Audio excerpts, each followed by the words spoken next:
Hello, my name is Steve. I'm an American who immigrated to Canada in 2017 as a direct result of Trump's first win.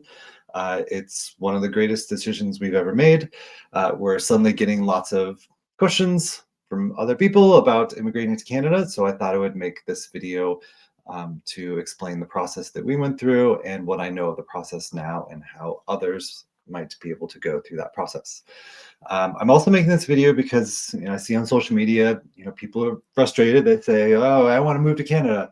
I'm sure there's some of that where it's not really what people actually intend on doing, and there's just some frustrations. But I mean, if you're anything like me, it's like the United States has made the decision multiple times now about who they are as a country. And if you're just feeling like this doesn't match what I want for myself, and especially like at the time I was thinking about like my daughter and what I want for my children, then yeah, gotta move. And I see all kinds of people reply on social media saying, "No, Canada doesn't want you. It sucks here, and you can't just get up and move."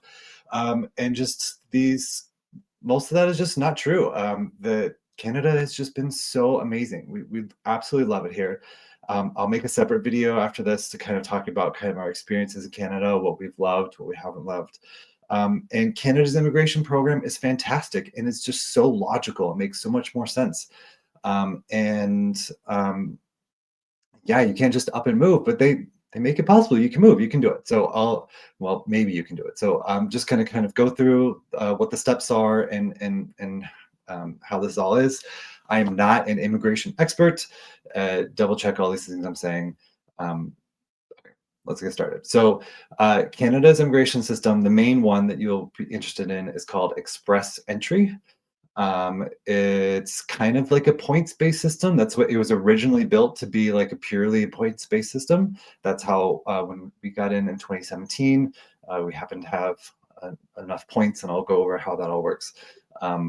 At the time, they've since changed it kind of earlier this year to be still a points-based system, but they only let in people who have certain types of skills. And so I will now show you this list of skills.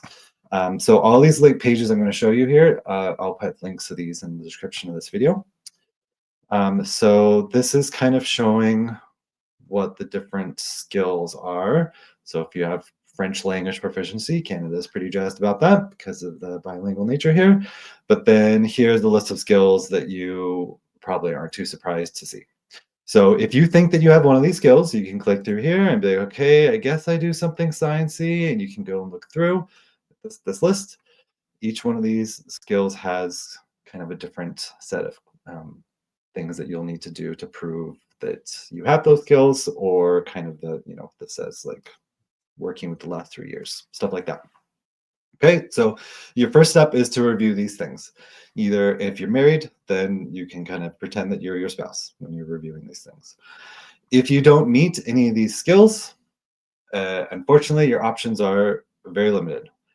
I would say it's totally worth it to go get your degree in any of these skills. These are all very high in demand skills, and you could take the long game here and get a 4-year degree, get through a few years of experience of this, and then I'm sure in 8 years, the Canada will still definitely want these people and these skills, and it will be totally worth it because Canada, as I will say 100 times, has been amazing for us.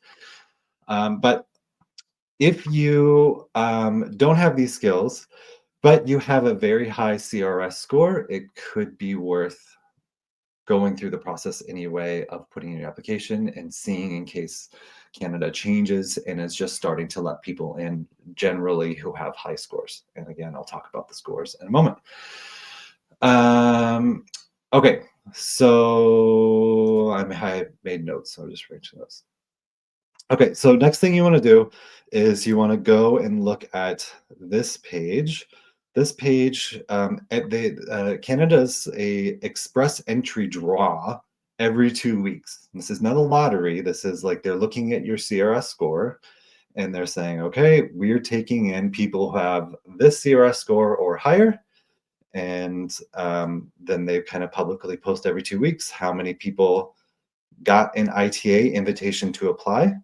We'll talk to me more about what that is later, what their score was, and then what category they took from.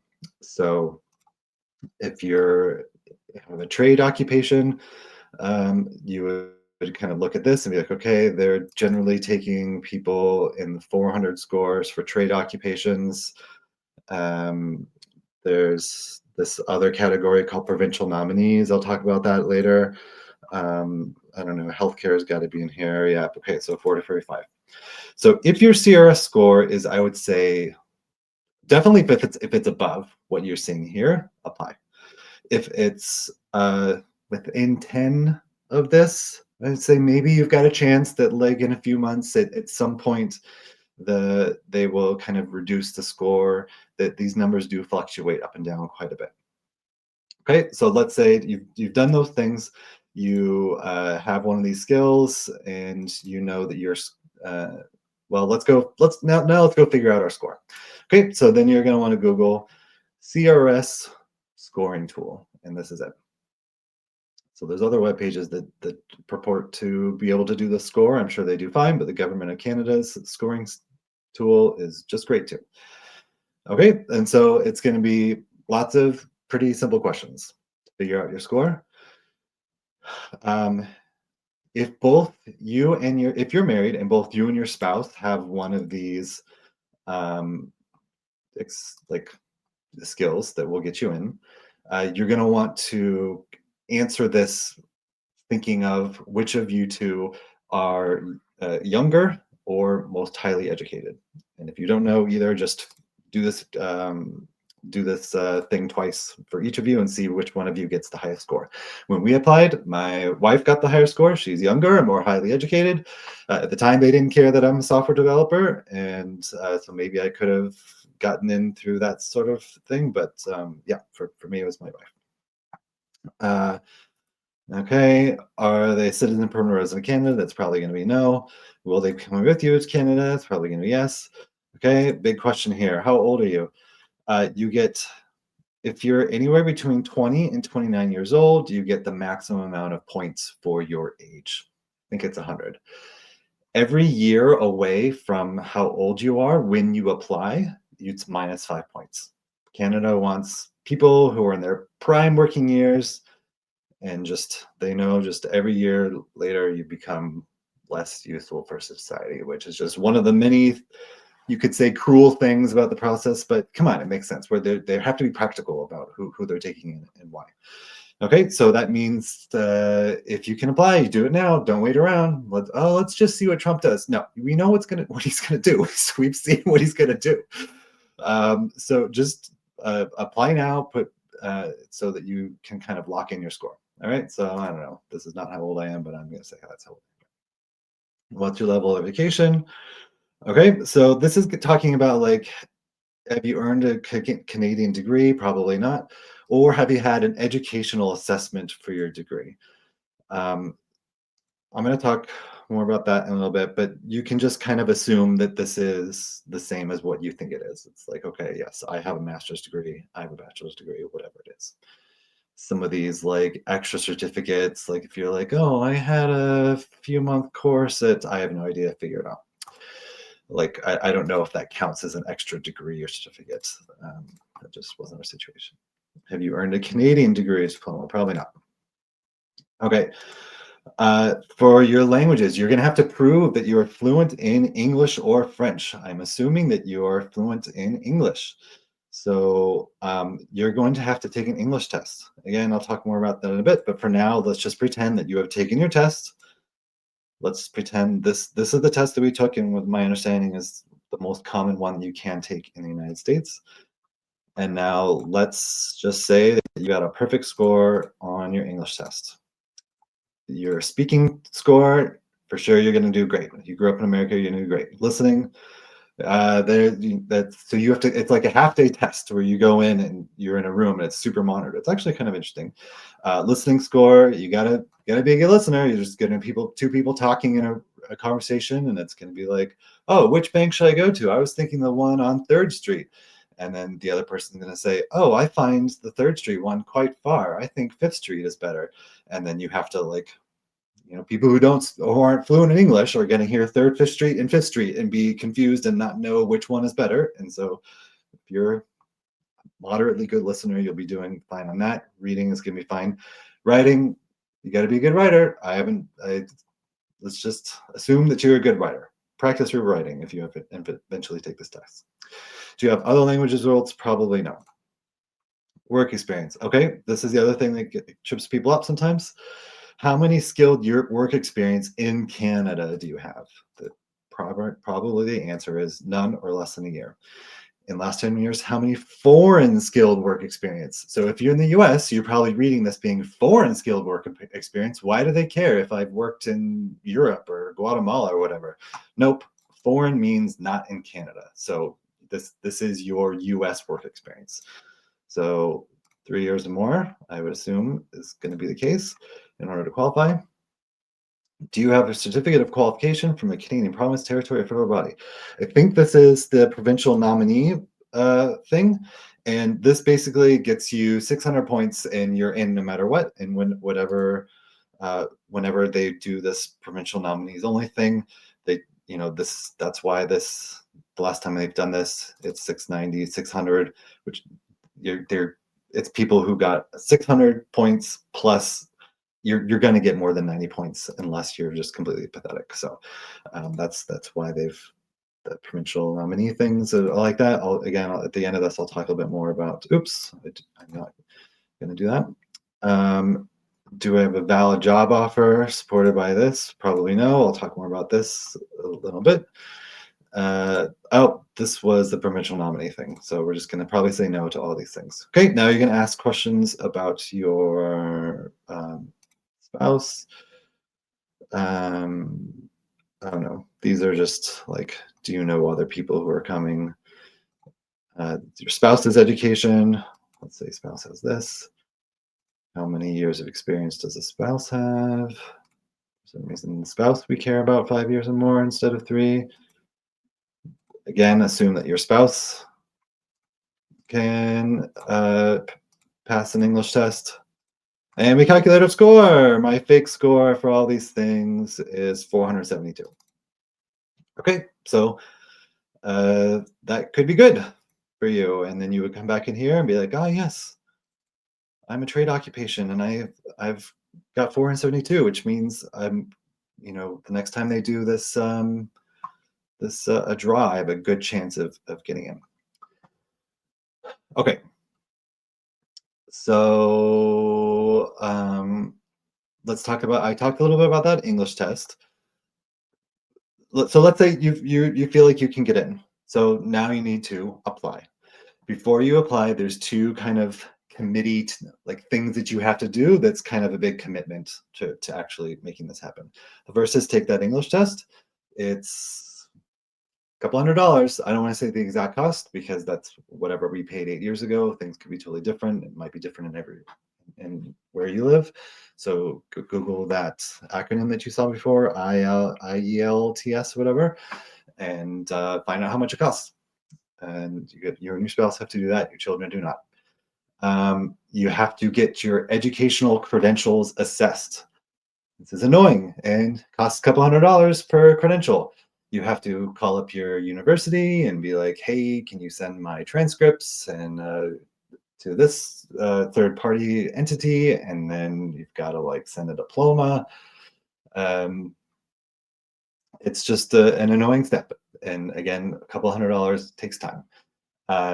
The whole process is like, you shouldn't be concerned that your US credential will not be approved, like unless you went to like some super weird out there college in the United States. Your credentials will be approved. This is mostly, I imagine, for in like universities in developing countries where it's not quite sure what their standards are. So yeah, let me see if there's anything else I can just bring back this whole screen. Okay, so so you're gonna go do those things and you'll apply, and then you wait every 2 weeks to see there's another draw. You would check that page I showed earlier of like each draw every 2 weeks. I think the government announces ahead of time which category of draw they're going to do, but they don't announce what the score they're going to be pulling from. Okay, so now let's say you get an invitation to apply. This basically means that you're in. We didn't know this at the time. We kind of like were still fingers crossed, but my understanding is that this means you're in. You just have to prove three things. You have to prove one, that you are not a criminal, and to do that, you have to go get an FBI background check, um, or go to like a police station. Part of that involves like going to a police station, getting your fingerprints taken. It's just a thing to do, and more things that cost money.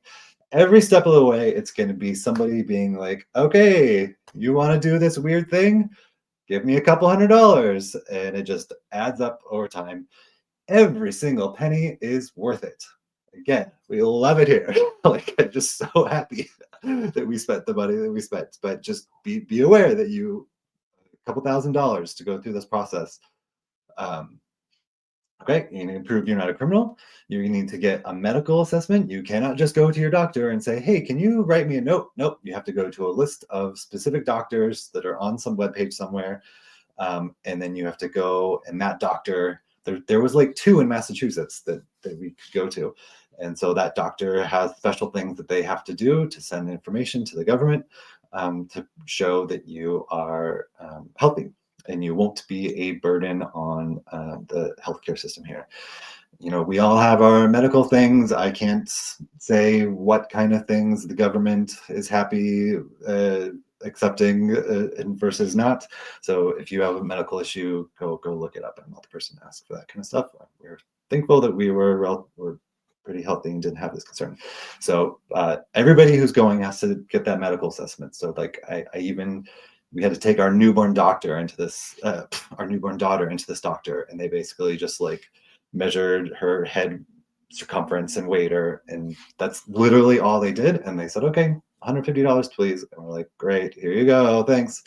Okay, again, totally worth it. What's the last thing? Oh yeah, you need to prove that you have money to support yourself. So like showing bank statements. It's not, I would say, an outrageous amount. I just looked it up. Currently, it's around 14,000 US dollars that you have to prove that you have in liquid assets. So that's cash, and stocks count as well, but real estate does not. And then you have to pay an application fee to the government. And that's about $1,000 per adult and $200 US, both US dollars, $200 per child. Okay, so you do all the things.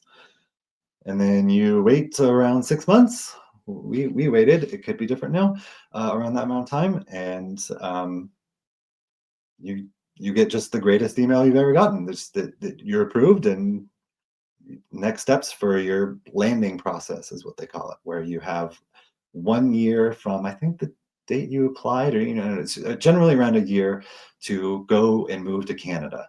And like this is the dumbest part of the process. They expect you to go to Canada, just pack up and move without like going ahead of time first, where they will only deliver your permanent residence card to you once you're actually permanently in Canada. And so us and so many other people I know went through the similar process, kind of did a little bit of shady things where you say like, oh, here's my address in Canada, and it's not really your address, and you're just it's an intermediary just so that you go to Canada, you check in. We went to Niagara Falls for the weekend, and it's like, okay, here we are, we're definitely moving here. And then they're like, okay, what's your address? And then we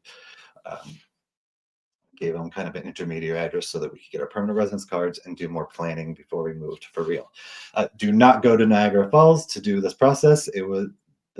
It's filled with people who accidentally cross the border crossing, and the customs section there is just totally swamped and flooded with people who had lost their passports or had no idea they were crossing international borders. So go anywhere else but Niagara Falls for that specific part. Okay. All right. So that's the process. Let's see. I have made some. Okay, so let's talk about some of like the other things that I said, other avenues that could work. There's kind of this work sponsorship thing. What from what I understand and what I've seen, it's really meant to be more for like temporary foreign workers. I assume like agricultural workers and maybe like fringe um, like you can get a company to sponsor you, but it's very annoying for them to do that. They have to pay this big fee. They have to show that they've posted this job on a Canadian message boards, 3 different Canadian message boards. They have to uh, prove that they can't get this position from anywhere else inside of Canada. They have to prove that this position cannot be remote and that you have to actually be in Canada to do this position. So that's just a, a really difficult task. That so I just can't imagine too many situations that'd be okay. There's this provincial nominee program where different provinces say we really need people who meet these categories X, Y, and Z.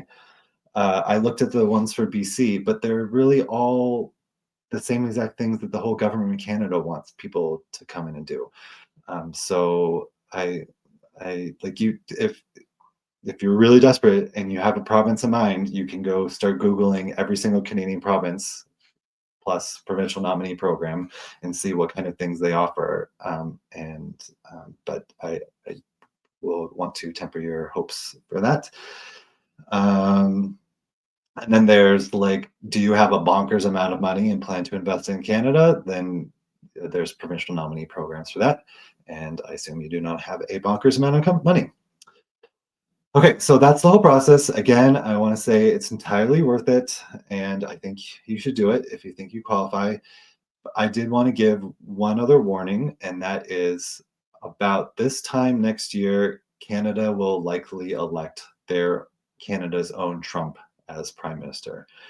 People here, and myself included, are pretty sick of Justin Trudeau, and we've got people of his own party are asking him to pull Biden and step down. Uh, I don't think it's hard to imagine what if that will happen, if that would even do any good. I think the conservatives will be in power next year. The leader of the Conservative Party, the way the Canada's political system works, who the prime minister will be based off of the existing leader of the party. And this guy's name is Pierre Poilievre, and he's a douchebag. So taking all the same, things out of Trump's playbook, Justin Trudeau made inflation happen. It's like, no, he did not. But people are getting upset, and it's gonna happen. It's, very annoying. I don't feel like the conservatives are saying they're gonna do the same kinds of things that Trump and the Republicans have saying they're gonna do. But admittedly, I haven't been paying the most attention because I've been so focused on US stuff in BC. We just had an election here that had a lot of my attention. And then last thing I want to say is for Americans thinking of moving, there's always the concern of being double taxed. America is one of 2 countries that will tax people based off of their citizenship and not on their residency. I was very concerned about that. And when you look this up online, you see that if you make over a certain threshold, then you do get double taxed. But that I found that to be not true. Uh, if you pay more in taxes to Canada than you would have paid in the U.S., you do not have to pay any taxes in the U.S. no matter how much money you made. And it gets even better than this. You still have to file your taxes in the U.S. or you still should, because then you get to report to the US, oh, I didn't make any money this year. As far as the US is concerned, you made zero money because it's just some weird fluke. So the US goes, you made zero money and you have 2 children. Here's free money for having children and being poor. So we get like $2,000 a year from the US government for having 2 children. And it's just so dumb. But we're gladly take it. And when the COVID stimulus packages, we get checks in the mail for the stimulus stuff, even though it's like you're mailing this to Canada, right? Like you can see the address. Again, we don't live in the U.S. Why are you giving money to us? It's so inefficient and dumb. But it's good. We cash the checks. Okay, so I hope all this helps. If you have questions, I can try to answer them in the responses to this video. You might also try Googling your answers to your questions. There's so many resources. There's forums, where all this stuff has been discussed. And because there's been so much discussion about this online, I have found that that means that ChatGPT has read all these things and is also very good at answering these types of questions. If you want, you can talk to an immigration lawyer and double check all these things. I mean, before you apply, you should definitely double check everything I'm saying. We When you apply, you can say like, "Oh, I'm going to have an immigration lawyer or advocate, whatever, apply on my behalf." We did not find that necessary. Everything on the government's webpage is super clear. It's a lengthy process. It takes time. You have to do a lot of things. You have to spend a few $1,000s to go through this process, but it's all doable by people who can read and understand things. And again, just Canada's just been so great to us. I get kind of emotional talking about it. We're citizens now, and we're just so happy you're here. I'll make a second video next to talk more about what our experience has been in Canada, but I hope this has all helped. All right, thanks. Bye.